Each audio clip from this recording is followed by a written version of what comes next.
Legal advocate ચેનલમાં આપનું સ્વાગત છે।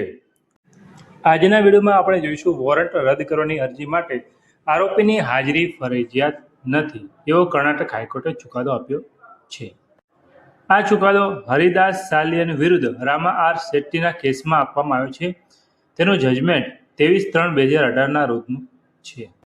કર્ણાટક હાઈકોર્ટનો આ એક અત્યંત મહત્વનો ચુકાદો છે જે ફોજદારી પ્રક્રિયાને વોરંટ રદ કરવાની અરજી અંગે સ્પષ્ટતા કરે છે। સામાન્ય રીતે એવું માનવામાં આવે છે કે જ્યારે કોઈ આરોપી વિરુદ્ધ બિનજામીનપાત્ર વોરંટ નીકળ્યું હોય ત્યારે તેને રદ કરાવવા માટે આરોપીએ જાતે કોર્ટમાં હાજર રહેવું પડે। જોકે કર્ણાટક હાઈકોર્ટે આ મામલે સ્પષ્ટતા કરતા ઠરાવ્યું છે કે ખાસ કરીને સમન્સ કેસમાં વોરંટ રદ કરવાની અરજી વખતે આરોપીની વ્યક્તિગત હાજરી જરૂરી નથી। કેસની વિગત એવી છે કે આ કેસમાં પ્રતિવાદીએ અરજદાર એટલે કે મૂળ આરોપી વિરુદ્ધ નેગોશિયેબલ ઇન્સ્ટ્રુમેન્ટ એક્ટની કલમ 138 હેઠળ ચેક રિટર્નનો કેસ દાખલ કરેલો। મેજિસ્ટ્રેટ કોર્ટે આરોપીને સમન્સ મોકલ્યા હતા પરંતુ તે બજ્યા નહોતા। આથી કોર્ટે આરોપી વિરુદ્ધ બિનજામીનપાત્ર વોરંટ ઇસ્યુ કર્યું। જ્યારે આરોપીને આ વોરંટની જાણ થઈ ત્યારે તેણે તેના વકીલ મારફતે CRPCની કલમ 72 હેઠળ વોરંટ રદ કરવા માટેની અરજી કરી પરંતુ મેજિસ્ટ્રેટ કોર્ટે આ અરજી એવા ગ્રાઉન્ડ ઉપર ફગાવી દીધી કે અરજીની સુનાવણી વખતે આરોપી કોર્ટમાં હાજર નહોતો।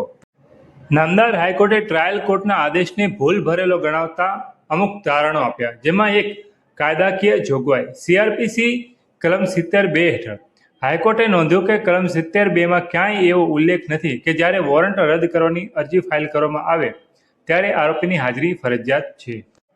બીજું, સમન્સ કેસનું મહત્વ। ચેક રિટર્નનો કેસ એ સમન્સ કેસ છે।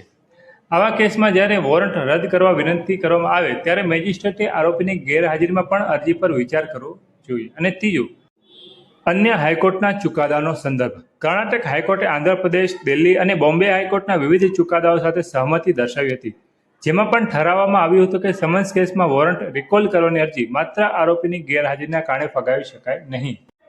કર્ણાટક હાઈકોર્ટે મેજિસ્ટ્રેટ કોર્ટના આદેશને રદ કર્યો અને ઠરાવ્યું કે વોરંટ રદ કરવાની અરજી આરોપીની હાજરી વગર પણ ગ્રાહ્ય રાખી શકાય છે।